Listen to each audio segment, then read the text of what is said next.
সিরিয়াসলি বলবো, ব্লগিং চ্যানেলে কাল একটা ব্লগ আপলোড করলাম, ঠিক আছে, আর ওইটা আপলোড করে আমি নোটিস করলাম যে ভাই ফাইনালি মোস্ট অ্যান্টিসিপেটেড বলবো না, but well anticipated for me, one punch man anime সিরিজের সিজন 3 এর ট্রেলার বেরিয়ে গেছে, যেটা দেখে আমি মনে করলাম যে ভাই এটাই রিয়াকশন দেওয়া উচিত। তো চলো রিয়াকশন দেওয়া যাক, বেশি না ভেজিয়া। সো 3, 2, 1 অ্যান্ড গো।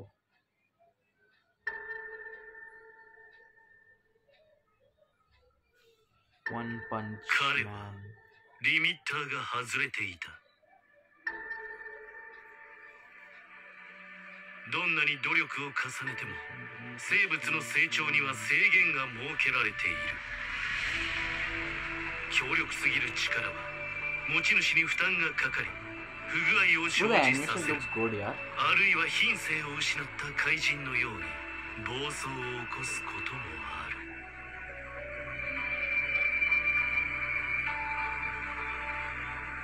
だから個々の生物は生存目的や理性を失わない範囲内でしか成長できないように神に設計されている。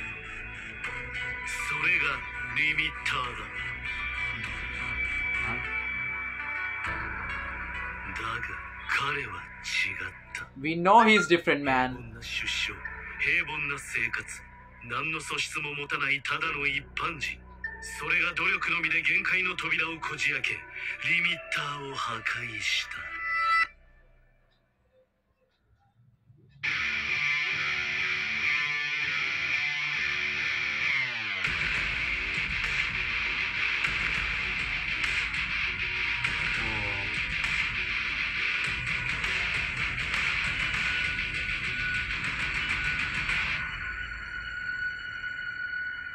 最強対最強。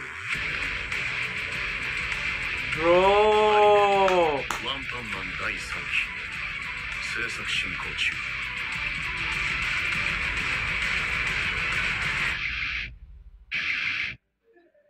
Bro!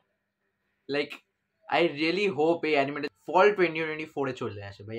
আমি এনজয় করবো অ্যানিমেটাকে ফর রিয়েল। তো চলো নেক্সট ভিডিওতে দেখা হচ্ছে। Till then wait for me, I will be right back. So by.